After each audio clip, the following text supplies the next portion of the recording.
Earth is halfway through its latest cycle of dispersing and assembling continents made possible by plate tectonics, which is a unique geological feature in our solar system. In fact, a significant reason why there is life on our planet is because of plate tectonics and water. The seven continents that we see now were some 200 million years ago one giant clumped up landmass, a supercontinent known as Pangaea. Geologists are now studying when the next supercontinent might form. Although it could happen between 100 and 200 million years from now, the effects of plate tectonics are felt every day. One of the leading geologists focused on the formation of the next supercontinent is Joao Duarte, assistant professor of plate tectonics at the University of Lisbon in Portugal. Professor Duarte spoke to Mayank Chhaya Reports from Lisbon on this fascinating phenomenon to which we owe much of what we are. First of all, thank you so much for your time. I greatly appreciate that. It's a pleasure. Thank you. It's a pleasure to be here talking with you. I was quite fascinated by the piece in BBC Future, where you've been quoted extensively about the next supercontinent. My understanding is that we are halfway through the latest cycle where Earth is dispersing and assembling landmass or plates, what we now call continents. How far are we into the next cycle and how far is the next union? Okay, so yes, we know that I think was one of the first realizations on the theory of plate tectonics by Alfred Wegener in the beginning of the 20th century, the recognition of the Pangaea and the continents, that the continents were together around 200 million years ago. This was already Mercator in the 16th century. He understood this when he made the first maps of the Atlantic. Like he realized that the continents fit together, the Africa and South America, and he was puzzled by that. And over a few centuries, people had different ideas from the expanding Earth, that Earth could be expanding, or that there was some kind of cataclysm, that the continents were together and then they separated. But it was only Alfred Wegener that provided evidence that they were together. But it took around 50 years until we discovered seafloor spreading and the theory of plate tectonics in the 60s, 70s. Right. So we think that, okay, the continents were together, they are moving away from each other. And if nothing happens, if they continue to move like this, they will eventually gather on the other side. Exactly. The Atlantic will close. So a simple back of the envelope calculation is to think, okay, plates are moving at 10 centimeters per year, maximum speed. So we can more or less predict that they should gather in the next 100 to 200 million years. And that's it. But then there are different scenarios of whatever that can happen. Right. And I believe this is the sixth cycle, as it were, of supercontinent formation, because I read there were 5 others in the last 3 billion years. Yes, exactly. So for reasons that we don't fully comprehend yet, the continents tend to aggregate in supercontinents from time to time.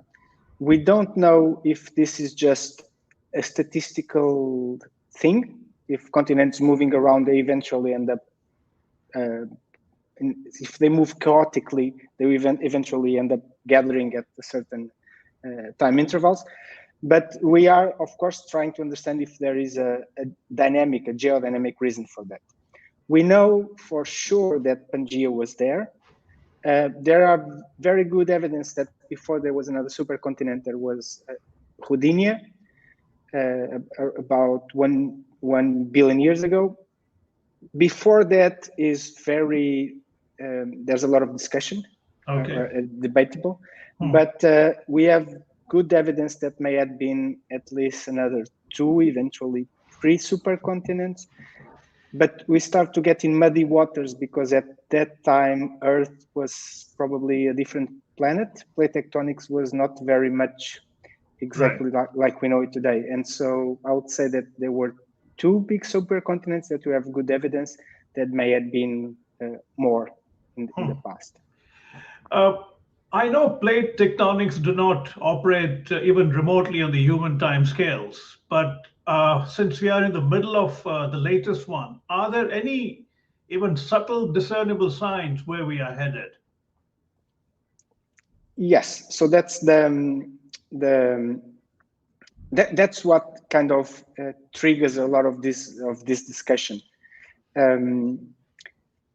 It's a difficult question, but I would say that when you go with deep time, so very far back in the history of the planet, we cannot apply what normally geologists call the principle of uniformitarianism, that whatever happens in the past is similar, the processes are similar to the ones that we see today. So process change, planets evolve.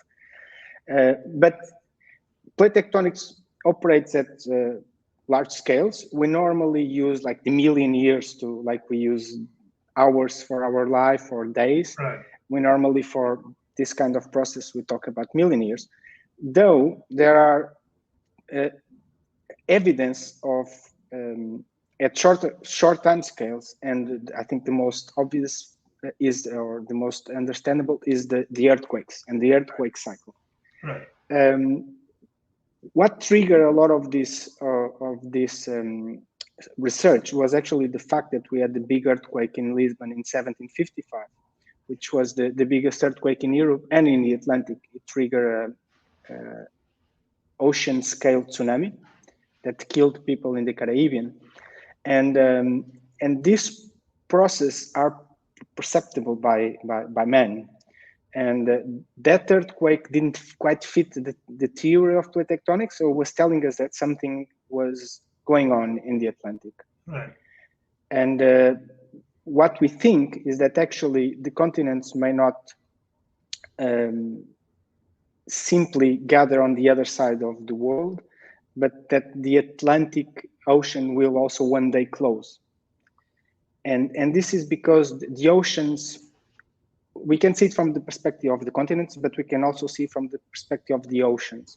So the oceans have a life cycle in a way. Like what is driving this is actually what is happening in the oceans. The continents kind of move passively and have these movements. So we have evidence that the Atlantic, and because of these big earthquakes, shows that there are big faults forming, and that one day the Atlantic will close, and one day soon, geologically speaking, I'm talking about 10 million years, 20 million years, will start closing. And that's one of the predictions that you can make from things like earthquakes that you can perceive. Right. What took you to that Saturday morning in November 1755 to examine the earthquake that I believe killed 600,000 people and sending massive tsunami across the Atlantic Ocean? What, as a scientist, how did you zero in on a date like that? Yes, so that's something that it was always in the back of our minds.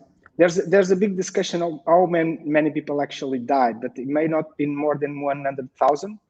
But we don't know. There are numbers that point for more, numbers that point for less, and that is a little bit of a discussion. But I think was when I was a student, I heard about it. And in Lisbon, when you live in Lisbon, because there are ruins and part of all the downtown was rebuilt after the 1755 earthquake. So it's something that is it's in our memory, collective memory, I would say. But in 1969, there was another earthquake. There was magnitude 8. It was a very strong one, but it worked as a kind of alert that this may happen again. And we now know that there is one thing that exists, which is the earthquake cycle. So earthquakes are cyclical. Right. So if there was an earthquake like that, it will happen again. They happen in cycles. I think a moment for me was I was finishing my degree, and there was the Sumatra earthquake that killed more than 200,000 people in the Indian Ocean, in India, and in Somalia. And it was the first time that you could see footage and videos of a tsunami. And when I was looking to that, I said, oh, maybe it was something like this that actually happened in Lisbon. I see. And I kind of, something that I would just read on books of history, it became really a real thing. Like, this can happen here. And so that kind of drove me to maybe in a very inconscient way. It was not like next day I start working on this, but it was always something. I work on plate tectonics, so every time that I was doing work on plate tectonics, I always tried to link it with the societal impact. Right. That maybe was the trigger. Right. To broaden our conversation a bit, would you care to tell our viewers, when you talk about the plates, how deep are these plates? Because they're essentially floating, right? Partly in ocean water and partly in the above molten crust of the earth, right? Is that the right way to look at it? I have problems in understanding myself, because that was one of the critics or was on one of the reasons why it was so difficult to create the theory of plate tectonics and to explain the idea of continents moving, because we knew from very early that we have the mantle, so what is below the crust or the plates, we call them lithosphere, but it has a little bit of a part that is more rigid on top. It's the crust and a little bit of the mantle, and somehow this crust is moving over the mantle. But from our geophysical measures, it seems like mantle is solid as a rock. Oh, I see. However, it at long time scales, because it's hot, it flows. It's a little bit like tar, or it's very viscous. Right. Like if you go there with a hammer, it will break. But at long time scales, it's like a fluid. And so these plates move over these some kind of partially molten rocks. But that's what happens. I see. But they float. They actually float. You use the right word. They float. Yeah. And in terms of the depth of these plates, how far deep do they go in terms of miles? Say, for instance, it would be hundreds of thousands, maybe thousands of miles, right? Yes. In terms of I normally use kilometers. It's not very immediately for me to convert, but no, you can tell me in kilometers. Kilometers, okay. Just because I have the numbers in kilometers. So the plates are around 100 kilometers thick. Okay. The plates, they are below the seafloor. Do you have the top of the ocean? Then the ocean is normally 6 kilometers deep. Right. And then you have bottom of the sea, and the plates can vary between 10 kilometers and 100 kilometers. I see. And what happens is that these are the plates. It's a kind of a lead, and they are broken, and they have the places where they meet. You have tectonic faults. Right. So normally the plates are rigid; they move, and it's the movement between the plates that creates the earthquakes. Right. And these faults are deep. These faults cut through the entire crust. I see. You and your team have theorized that the ocean plate under the Atlantic, which smoothly transitions into Europe and Africa, might be unraveling. Would you care to elaborate a bit on that? Yes. So what happens is when you break up a supercontinent, Yeah. Like you break, and then the continents move away, and the plate boundaries are in the middle. Like in the Atlantic, you have a plate boundary that is in the middle. It's not in the margins of the continents. So in the, like, for example, the eastern margin, or in eastern United States, New York, this part, you don't have, you go from the continent to the ocean, you don't cross a plate boundary. The plate boundary is in the Azores and the Iceland. Right. That's not the case in the Pacific.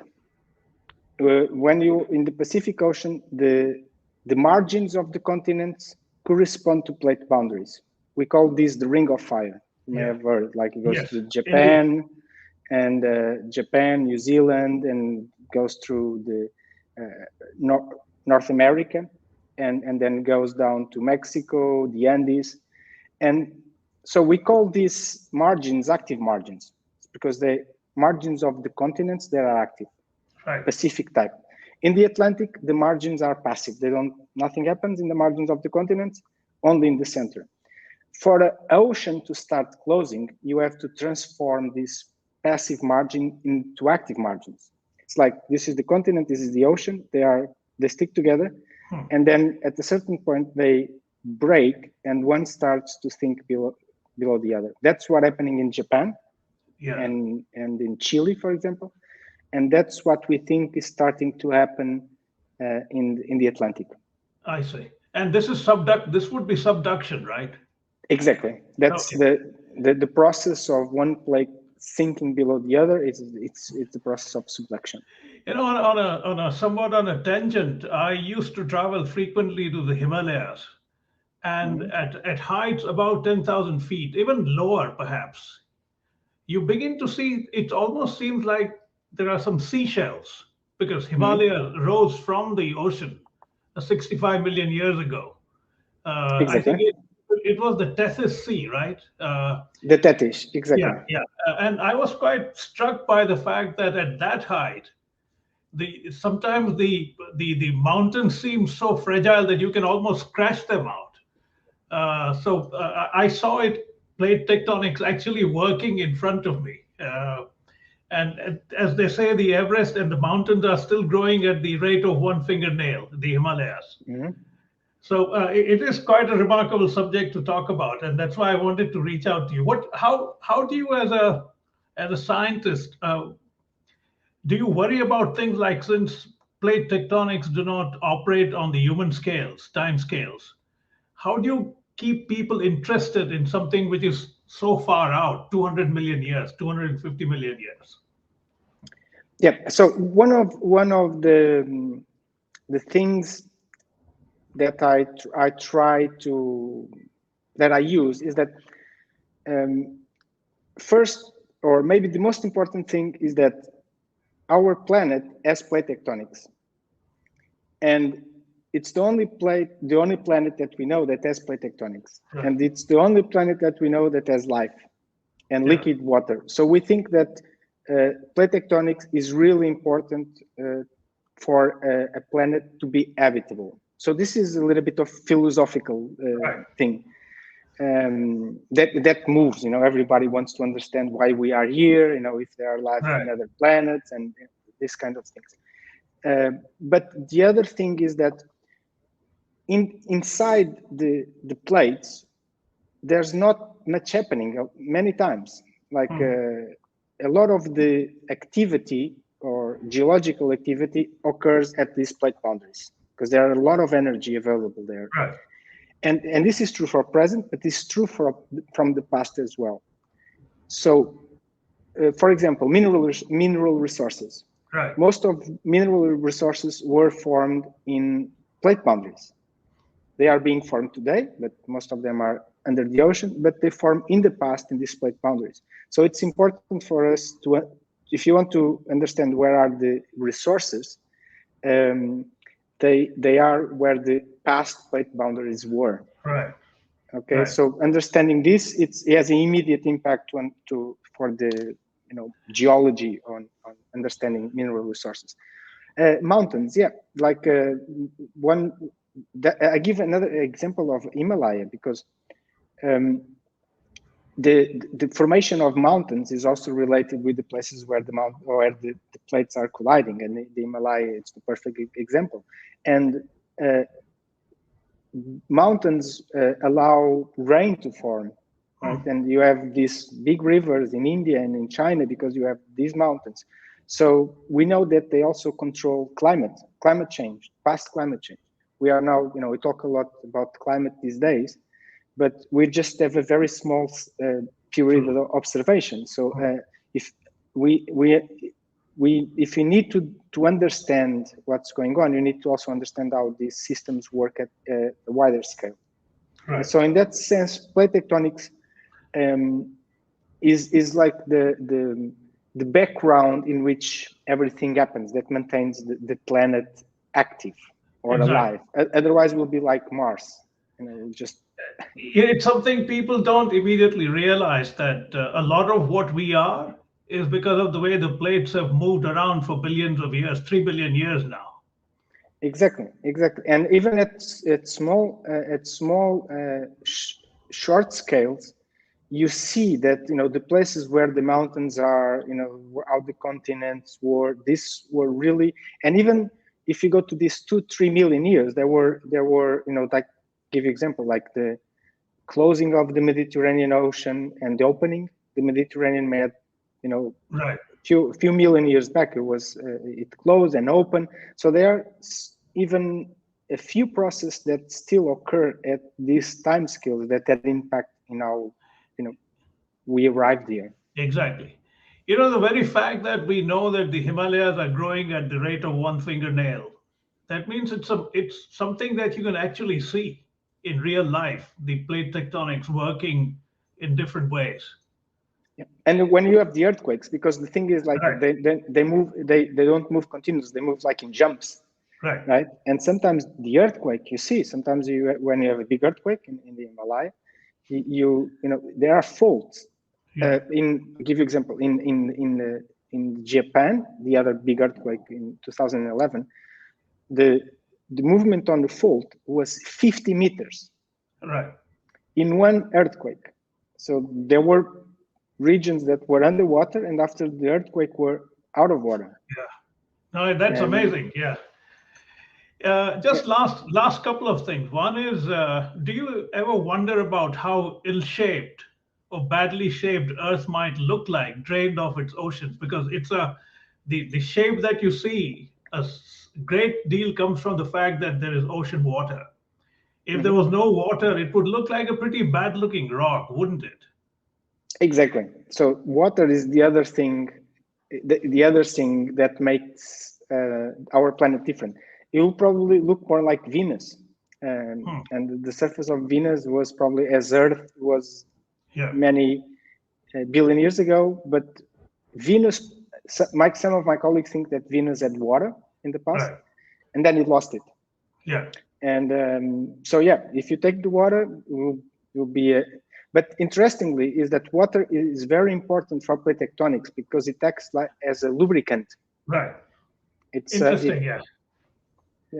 Another thing, which is, of course, perhaps a more philosophical point I wanted to make and see if you have any response to it. The notions of nation states, national boundaries, territories, and therefore the idea of patriotism, that you live within a certain landmass, and this is yours, this is Portugal, this is India. I mean, it sounds absurd when you consider plate tectonics and the formation of supercontinents over 3 billion years. These are all notions that we have created. Exactly, and very much to do with our short time scales, and we tend to think like things are as we see them today, that they don't change. And how much of this is actually our creation, right? We create this, but I think it's important. Like when you see I was recently reading a book about the history of man, and that became really important when we started to be a lot of people in the planet. Because before that, it was okay. We would live very much, there was space for everybody. But when people start to gather in big cities and with farming and agriculture, there was this exponential growth even in the industrial period. And actually, a lot of these nations and it's very much a creation of that we had to start to organize. Okay, you are there also to avoid wars, right? People wanted, okay, you stay there, this is yours, this is mine. It's interesting that we are in a period of history where we are completely changing this because of the globalization. Right. Like my wife is from a different country. She's Belgium. So for me, that made a difference, right? It's like she's the person that I like most in this world, and she's not from my country. Right. And I remember that for me, I lived also in another country that was my home for some time. I think that made a difference. Right. The other thing that sometimes I think, and I mentioned, is if there are life in other planets. I think that could be the ultimate change, is that if we find life in another planet, absolutely, because we are in this very small rock, and we fight, and we are part of the same thing. And I think if we one day find there is life out there, can be intelligent or not intelligent, that will bring us together in a certain way, because we say, okay, there's something else there, and we are here. We have to start thinking as a whole. Right. And right. So thinking on these time scales, not of just time, but in space, I think it has a huge impact and fascinates people. Like you were fascinated with this story. Indeed. I was thinking, just to conclude, say we were living 200 million years from now, when we already had a supercontinent, what it might feel like that you're living in one giant landmass. Our perception of what the world is would be so different in terms of maps and where we are. For sure. Like for many years, we thought that the only world that exists was Eurasia. Right. We didn't realize that there was even people living in the Americas, and then we traveled. It was hard. And we found people on the other side. It was almost like finding, another planet when people arrived there, right? Because this culture was so much separated for many times. Indeed, if you had, I thought about that a couple of times. Is that how would the society be if it had flourished in a supercontinent? Exactly. Like if we were all together in one continent. I don't know. I will leave that maybe to the philosophers, but. No, I mean, for all practical purposes, say, for instance, people living in Africa, if you're in the middle of Africa, you wouldn't be able to tell whether you're in one supercontinent or not, because it's so large already. Exactly. Even Russia would seem like that to some extent, even in the middle of the United States. You wouldn't know, an ordinary mind wouldn't know that this is not one piece or not. And probably that made a difference, because one thing I realized, I was the other day I was listening on a radio show that some people say, oh, I'm from China, or I'm from United States, or I'm from Portugal or Iberia, because these regions have actually boundaries. There are physical boundaries, even if they are connected by continents. They have like mountains, for example. Portugal and Spain has the Pyrenees, India has the Himalaya. So there was physical boundaries, and people feel, I'm from India, so you are there. But one interesting thing is that when I talk to a lot of people from Africa, they say, I'm from Africa. Interesting. And, they don't say I'm from Nigeria or I'm from Mozambique. I'm from Africa. And also, it also has a historical reason, is that because a lot of the boundaries there are fake, was made by European countries, and they don't care about it. They go they cross boundaries, and without realizing it. It's the same place for them. Exactly. They say, I'm from Africa, and it's like that continent is their country. And that's always something that I found really fascinating. And maybe we'll say, I'm from Pangaea. I'm from this. Exactly. Let's hope we are still around 200 million years from now in some form. I'm talking about the human race, although I doubt it very much. And we might be able to see if we speed up the union and at a very fast pace, we can visualize what it might be. Yeah, exactly. Maybe they will listen to this record. We don't know.